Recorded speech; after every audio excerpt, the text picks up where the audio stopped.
ዒልም የሚባለው ነገር ወይም ደግሞ እውቀት የሚባለው ነገር ቲዮሪ አይደለም።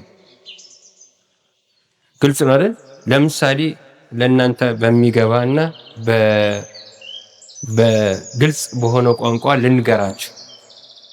ዒልም إذا خرج من القلب خرج دخل إلى ከልብ የወጣ እውቀት ወዴት ነው የሚገባው? ወዴት ይገባል? ወደ ልብ ይገባል። ከምላስ ይወጣስ ይላል። ከምላስ ዝም ብሎ ቲዮሪ ብቻ ወደ ልብ ያልገባ ተግባር የሌለው ከሆነ ከጆሮ አያልፍም።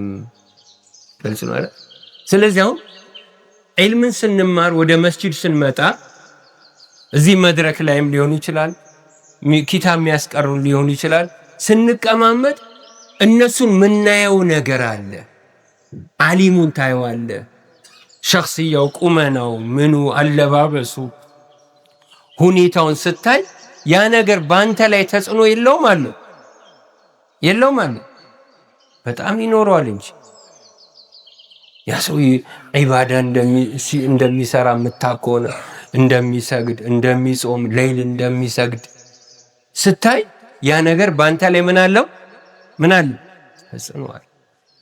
እኛ ዑለሞችን ስናል ይሄ ነበር ቀደምት ዑለሞች በተለይ ፊ መሳጅድ አልአንዋር ላይ ትልልቅ ዒልም ሲያስተምሩ የነበሩት ያስተማሩን ዑለማዎቻችን በሁሉም በር ክፍት ነበሩ። በዚህ ዘመን ግን ነገሮች ሁሉ ጠበቡ። ዓሊም ማለት ምን ማለት ነው? ኪታብ ብቻ ይዞ የሚያስተምር። ግልጽ ነው አይደል? ዓሊም ማለት ኪታብ ገልጦ ይሄ ሐላል ነው፣ ይሄ ሐራም ነው፣ እንደዚህ ነው ብቻ የሚል ላ። ዓሊም ማለት ከሱ አኽላቅ የምትማርበት ነው፣ ስነ ምግባር የምትማርበት ነው። ችግር ቢኖርብህ የዱንያዊ ችግርን የምትፈታበት እንኳን የአኺራን የዱንያዊ ችግር። አንድ ዓሊም ነበሩ፣ አላህ ይርሐማቸው፣ ሐጂ አሕመድ አሊ ይባላሉ። ተፍሲር አስተማሩን። ትልቅ ዓሊም ነበሩ አንዋር ላይ እና ሲያስተምሩ ደሞዝ ያው ብዙ ጊዜ ከውጭ ነበር እንትን የሚደረግላቸው የሚቆረጥላቸው። በጣም ይገርማል። እና እያስቀሩ እያለ ሄደው ባንክ ማለት ነው ከባንክ ያው ደሞዛቸውን ሲወስዱ የተወሰነ ብር በኪሳቸው ይዘው ይመጣሉ።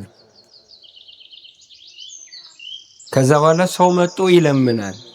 የተቸገረ እንዲህ በቃ እንዲህ ሰው ዒልም እየተማረ አንድ ሰው እዚህ ጋር ይመጣና ይለምናል። በእኛ ሐሳቤና ግንዛቤ መስጠት ያለበት ማለት ነጋዴ ብቻ ነው። ዓሊምስ ያስቀራ ላ አይደለም። የሚለምኑ ሰዎች ቀጥታ የሚመጡት ማለት ወደ እሳቸው ነው፣ ወደ ሰው አይመጣም። እዚህ ሰው ብዙ ሀብታም ሊኖር ይችላል፣ ብዙ አቅም ያለው ቀጥታ እሳቸው ጋር ይመጣል። ከዛ እሳቸው ምን ያደርጋል? እንደዚህ ይገቡና አዳዲስ ብር ነው ከባንክ ይዘው የመጡት ይሰጣል።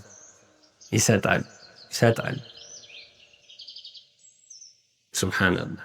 هكذا العلماء، هكذا الشيخ عبد العزيز بن عبد الله بن باز عليه رحمة الله كانوا ينفق راتبته. ابن باز عليه رحمة الله ደሞዛቸውን ምን ያደርጉ ነበር? ወጪ ያደርጉ ነበር፣ ይሰጣል። መጥቶ እከሌ ቸገረኝ፣ ይኸው እከሌ ቸገረው፣ ይኸው ውሰድ። ሐታ መጨረሻ ላይ ሼኽ ኢብኑ ባዝ ደሞዛቸው በወር መንግስት የመደበላቸው ደሞዝ የተወሰነ ነው። ከዛ ሲያልቅ ምን ይሉ ነበር? ከሚቀጥለው ወር ደሞዝ ይስጡት ይላሉ። እኛስ ብንሆን አረ ገና እኔ ለልጆቼ፣ ለሚስቴ፣ ለቤተሰቤ ምናምን አለም ቅድሚያ። ሱብሃንአላህ። ስቲል እስካሁን ሼኽ ኢብኑ ባዝ አለይሂ ረሕመቱላህ 1421 ነው የሞቱት፣ የዛሬ 26 ዓመት በፊት። እስካሁን ድረስ ይወሳሉ። ለምን? ስራቸው ካነ ሼኽ እብን ባዝ ሚመን ያዕሪፉ ቤታቸው ክፍት ነበር ነው የሚባለው። የሼኽ እብን ባዝ ቤት ክፍት ነው። ማንም ሰው ገብቶ በልቶ ይወጣል። ዛሬ የዓሊም ቤት ገብቶ ይወጣል? ክፍት ነው። ገብተህ እንደፈለክ በልተህ ትወጣለህ። ከዓሊም ብዙ ነገር ነው የሚወሰደው ነው። እውቀት ብቻ ሳይሆን ሁሉ ነገር ታገኛለህ። ሰደቃ አንድ ጊዜ ይባላል ሼኽ እብን ባዝ አለይሂ ረህመቱላህ ለአንድ ሰው ይጽፉለታል አሉ። ሲጽፉለት ብር ማለት ነው ይሄን ያህል ብር ይሰጣው ብለው ይጽፉለት። ያ ሰውዬ ደግሞ ትንሽ አደገኛ ሰው ነበርና ምን አደረገ? 1000 የነበረችዋን እንግዲህ የአረብኛ ዜሮ ምን አይነት ነው? ክብ ነው እንዴ? የአረብኛው ዜሮ ክብ ናት፣ ነጥብ ናት አይደል? ሰውየው ሸረኛ ነበርና 1000 ብሎ ጻፉለት። ከዛ እሱ አንድ ነጥብ ጨምር አረገባት። ስለዚህ አንድ ነጥብ ሲጨምር ስንት ሆነ ማለት ነው? 10,000 ሆነ ማለት ነው።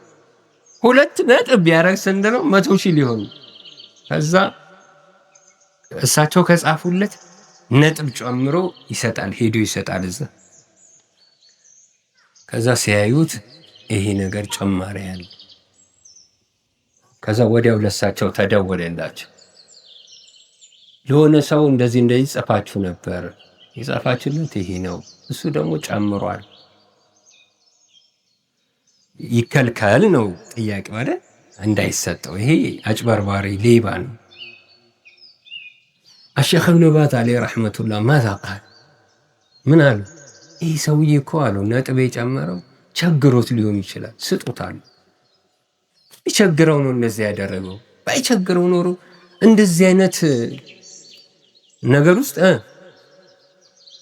አይገባም። እንደውም ጨምሩለት አሉ፣ ከዚህም በላይ ጨምሩለት አሉ።